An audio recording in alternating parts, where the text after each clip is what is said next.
Okay, so far we have a game that works, and we have the player that plays the game, and we have sound effects in there maybe. We have a hazard that allows the player to lose life. We have a scoreboard. Now, definitely some things we could still do on that death thing, resetting the player. We'll do that in our last version. But we're going to add today, or right now, or this version, is we're going to add a enemy. So we need the enemy to recognize the boundaries that they live in, like not jump off the cliffs automatically. So we're going to do a couple things to build this up. So we have a new object. We're editing the sprite, and we're going to browse to get a different sprite in there. So I'm going to use pixel characters. I'm going to find big red fuzzy Grover type monster guy there. There we go. And we need to animate him. So pick animation, create new, and I'm going to call this run. No, I am. I'm going to type it in there.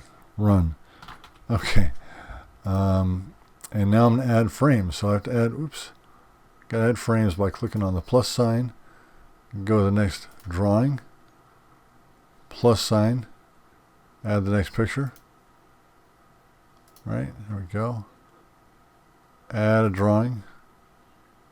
And I got this one. So these all should be unique and different, and it appears that they are. Even in the last two, he roars a little bit. That's kind of cool. So let's run this and see what it looks like. And that's what it looks like. It's kind of slow. So I'm going to reduce the delay on the animation. He's going to run. So that's cool. All right, so now he still doesn't run. Well, he runs in place if we test it. So we're going to go to behaviors, and if we test this, okay, he doesn't run. He's not even running in place. So what we need to make him engage that running thing is we're going to use a once trigger, and once happens one time when the piece loads.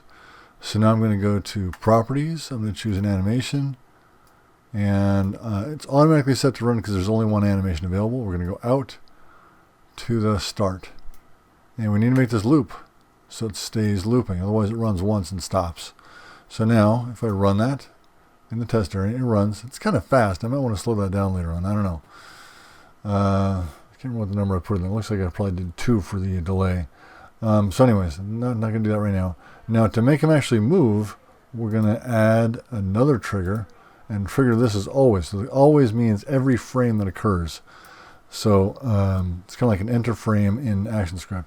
So now I'm going to go to the always. I'm going to use a property called velocity, and this is a property of the object itself. And before I can add a velocity, I need to give it a number of how fast does it move. So I get the number. I'm going to open up the number and give it a value. So let's name this. Call this monster speed. There's no O in P. There we go. And let's give it a value of like 3. Sort of guessing here. We can always mess with it later. So I'm going to go out to the end on the variable there. And I'm going to go out to the forward. And the forward is, you can change whatever forward is. So if you have another player that has a different direction, the default is usually right. So if we run this, that critter's going to run right off the cliff. And strangely enough, he doesn't fall. So I think that might be because I need to adjust the properties of the character. So I'm going to go OK. I'm going to go to physics of my character, and is solid as movable. So movable means that it's going to fall to gravity. So let's open it up again. Edit. Behaviors. And now it should fall off that platform. Sure enough. Now, strangely enough, he doesn't fall to the ground all the way, but that's a good start. Now he moves. And we don't actually want him to fall, so it doesn't matter that gravity does not affect the monster the way it does our player character. So what we need to figure out is how to make him turn around at the end of this thing instead of falling off. So I figured a couple things out with that, and I made a separate ground piece. So let me delete that actually, so I can show you the process I went through. And I'm going to delete that one. So this doesn't exist for you. And I'm going to do is I'm going to go here. I'm going to make a new piece. I'm going to create. I'm going to edit the sprite, and I'm going to use the previously used this one, the ground piece with the grass on it. You can use a different one if you want to. It's up to you. What I'm going to do, however, is I'm going to make sure that it looks exactly like the other one with some minor differences so I can tell it apart. So as the designer, I need to be able to see the differences between these pieces.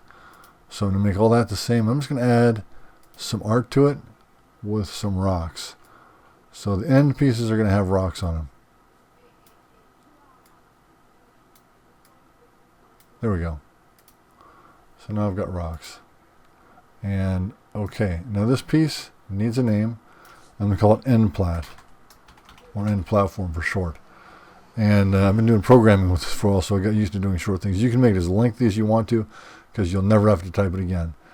Now we're going to go to close and go back to the monster. So now you can see that the end plat is there. Just cancel right there. That's my end platform. It's visually different. So inside the monster, back to the behaviors for the monster. We're going to make this thing turn around when it hits that end platform. It's actually not going to hit it. So what we'll do is we're going to use a trigger called proximity. And what proximity does is it says, am I close to that thing? Well, what thing? We're going to open it up and choose, is it close to our player? So now we've got this. There are some settings we can work with in here. Pretty much the way this is good, I think. Actually, let's just leave that for now. We're going to have some problems with this, but I'm going to show you how to fix them. So properties is, there's one called flip. And flip just says flip it around.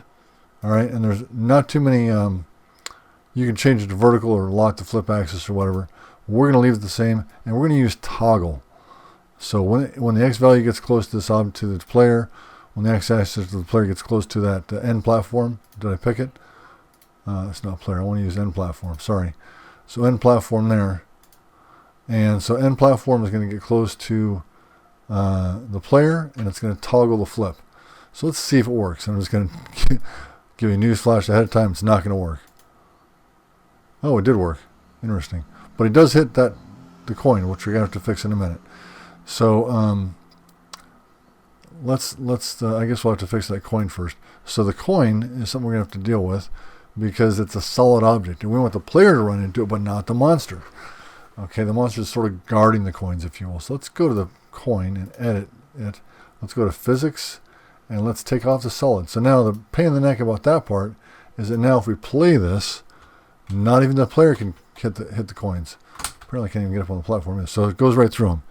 So we're going to similarly use a proximity trigger for that part. So we have a behavior in here that in the run and jump piece says when, let's see, there's the spikes, animation, number, velocity. It's actually not in here, sorry. It's in the piece itself. So if I choose the coin and open edit it and look at its behaviors, it's going to say, look, it's got an error now. So I made it invisible. This object has disabled collision, so the collision will not trigger. So collision will no longer work for that piece. So we're going to replace the collision with a proximity, just like we just did. So if I take the collision piece and delete it, I notice that this is connected to two things. So the proximity for the coin should be close to player. And, oops, and click OK. So now we're going to pay attention to the X. It's going to play the sound effect, and it's going to destroy the piece. Make sure that spaghetti is connected. All right, so now if we test this on the player and run this, we want to see if that works. And it does. It's a little bit distant, in my opinion. So what I'm going to do is I'm going to adjust how far it has to be. And that's inside this proximity thing. So instead of 32, what you'll notice is that there's somewhere in here, there's like a circle around the object that says how close it's got to be. So if I open this up, I can reduce that circle when I've got it open. There it is. So now I can see the circle. So I want to make sure that my player is close to the coin to actually catch it. And there's different shapes you can use, circle or square on this, and now that works. So the good news with that is that now my monster character will not bump into the coins, but the player does. Right? So what happens when the monster hits the other wall? So the monster returns. One more thing to add to the monster. Let's escape to go back to the screen here. So my monster also needs to turn around when he hits the wall. So I'm going to edit the behaviors. And I've got a proximity piece here for flipping. We're also going to add a trigger to that flipping for collision. Well, we took one of those out already. Let's use this time to hit the wall. So if the monster hits the wall, there it is, and it hits this, we're going to toggle the direction. So now let's try it. Let's run it. Turns around at the end of the platform thing. And that end platform, again, is a separate object than the rest of them because it's different. It's visibly different, and we programmed it differently. So the monster says, if I get close to that thing, I'm going to turn around and go the other way. Boom. Oh, it didn't work. Isn't that awkward?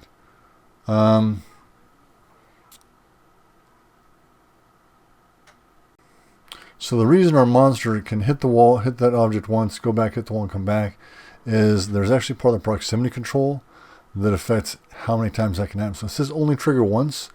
We want to trigger this, turn that off, and say just as long as it doesn't happen more than a second apart. So 10 is a second, I think. So let's just make that 2 seconds and say okay.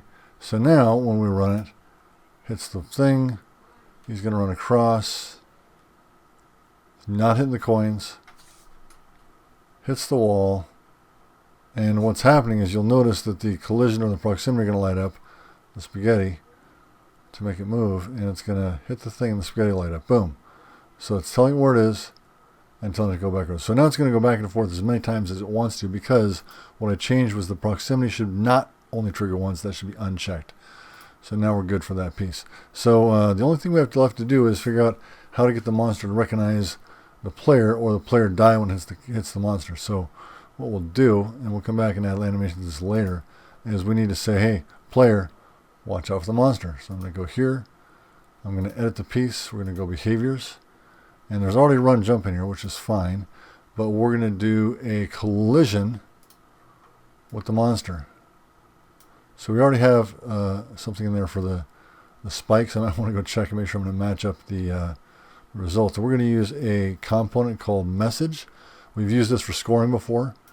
And we're going to send this to the select type. We're going to send this to the score keeper object. And I think we're going to send death is the word. I should double check. So I'm going to say okay. So if the player hits the monster or the enemy, where is it? I think I did not name it. That's bad. Let's go back out here and let's look at a couple things. So the player, or the enemy here, sure enough, is called new type 12. That's just a bad idea. So I'm going to call him enemy. And when I look at the spikes, is there a behavior in here? There is not. But there's one for the player. So cancel this. Go to the player. And there's a behavior in here that says collision. Oh, it's probably in here in the run jump thing. So this one uses spikes and dead. So what we can do actually is go back outside there, get rid of this piece I was working with, delete, and delete. Since we've got it once in there, I forgot where it was. And you can put those things in a few places. You have the option of adding them to your player, to your enemy, or to your spikes. It works in a few ways.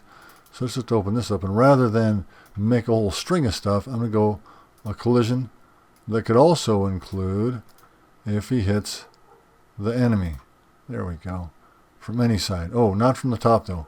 We want to make it so if I jump on the enemy, he dies. So I want to make sure that bottom and top are not enabled. Say OK. Put this up here. Connect the spaghetti. And so it's sending the same message from a different trigger. So that should work. And what I'm going to do to test this is add an enemy here. Oops. I actually want to clone that. Sorry. Clone. I'm going to put one here, here, here, here, here. And because I've done the programming to one, every place I copy that, if you want a monster that does a different thing but looks the same, you would just make a new sprite that looks the same and has the same animation and has different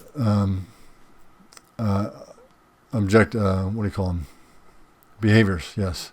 So now if I run this, oh, they run off the ends. You know why they run off the ends? Because now that worked actually. My lives went down. So I want to eventually reset it, but my lives did work. The reason that they didn't work is because these end pieces should legitimately be end pieces. So if I go here and I say, let's choose this piece and clone it, I need one there, and I probably need one at the top, but I'm going to remove one of these first. So take this, delete, library, end platform, add to level, put it there. Done cloning. So now, what we're trying to pay attention to is lives. Oh, so I need the monster. Okay, missed a piece. So as you're working through these things, you're going to have problems, and half the deal with this process is troubleshooting. What went wrong? Let's delete this one. Let's add the end platform to here. So that one's going to turn around. They're still bumping into the spikes though and not turning around. So let's open this up one more time for the monster. Behaviors. And the monster turns around when it hits the end platform of the wall. Let's also add a collision to that little string there. So multiple things will make him flip around, one of which is hitting the spikes. There we go. And pretty much from left to right. Yes, we'll make him turn around. So now we connect the spaghetti to toggle. All right, one more time. Let's try it. So they should turn around when I hit the spikes. And when I hit the enemy, I have 3 lives. Now I have 2 lives. Hit him again, 1 life. Hit him again. And now it restarts when I get to 0 lives. Okay, that was in a previous lesson. So let's OK. And when you OK from a different level, it wants to go to a different place. So when you're playing the game and it ends at a different level, that's where it goes back to when you go back to edit. Okay, so what we still want to be able to do eventually is make the player sort of disappear and respawn. We're not there yet, but we've got our enemies working nicely. Carry on. You're doing a good job. Stay with